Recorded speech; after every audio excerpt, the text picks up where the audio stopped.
నమస్తే, నేను లక్ష్మీ రామాంజదాసి. బంగ్లాదేశ్ లో జరుగుతున్న అకృత్యాల్ని చూస్తూనే ఉన్నారా? అక్కడ బలవుతున్నది మరెవరో కాదు, మన హిందువులే. ఇదే పరిస్థితి రేపు మీ ఇంట్లో కూడా ఉండొచ్చు. అదేంటి, అక్కడెక్కడో బంగ్లాదేశ్ లో జరిగిన దానికి మన ఇండియాలో నా ఇంటికి సంబంధం ఏంటి అని అనుకుంటున్నారా? అయితే ఇది ఒకసారి వినండి. బంగ్లాదేశ్ లో నుంచి కొన్ని వేల మంది కాదు, కొన్ని లక్షల మంది కాదు, కొన్ని కోట్ల మంది ముస్లింలు ఎప్పుడో ఇండియాలోకి చొరపడ్డారు.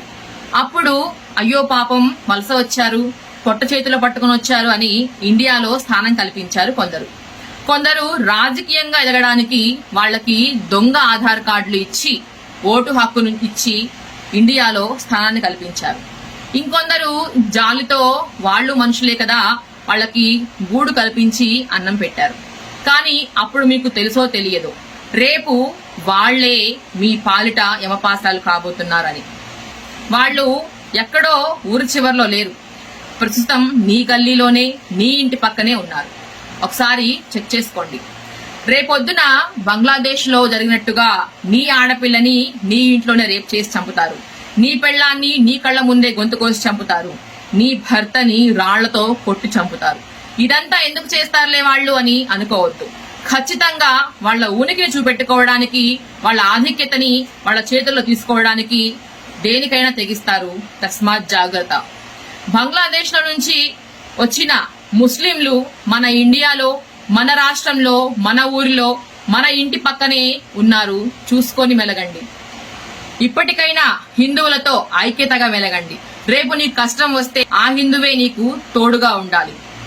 హిందువులారా, మీరు బలంగా ఉన్నంత వరకు మాత్రమే మీ మనుగడ. మీరు సమయం వచ్చినప్పుడు కులం పక్కన పెట్టి ఒకటి అయితేనే మీకు రక్షణ. మనలో మనకి 100 ఉండొచ్చు కాక, కానీ ఎదుటివాడు మన మీదకి ఎక్కుతాను అన్నప్పుడు మాత్రం ఒక్కటి కాకపోతే మీ భావి భారత తరాలు ఏమైపోతాయో ఆలోచించండి. ఒక పక్కన క్రైస్తవ మూకల వటమార్పిడి, మరో పక్కన జిహాద్ మూకల దాడులతో మనలో మనకి ఉన్న కులాల గజ్జి అనే అనైక్యత వెరసి ప్రమాదపు అంచుల్లో భావి భారత హిందూ సమాజం యొక్క ముఖ చిత్రం కళ్ల ముందు కనబడుతోంది. బంగ్లాదేశ్ నుండి, ఆఫ్ఘనిస్తాన్ నుండి, పాకిస్తాన్ నుండి దేశంలోకి ఇప్పటికే చొరబడిన జిహాద్ మూకల అక్షరాల 7 కోట్లు. మరొకసారి వినండి, అక్షరాల 7 కోట్లు.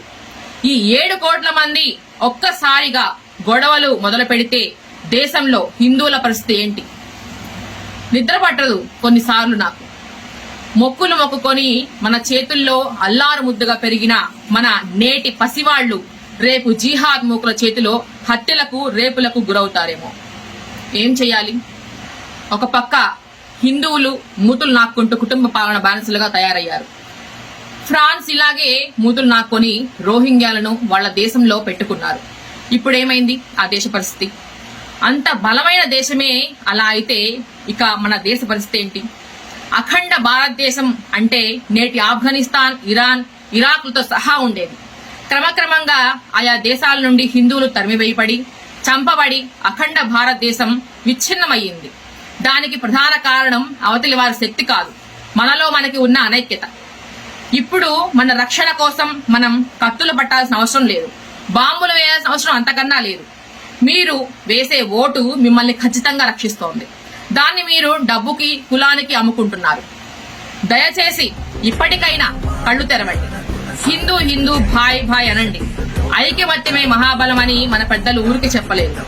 హిందువులుగా ఏకమయ్యి ఒక తాటిపై నడవండి.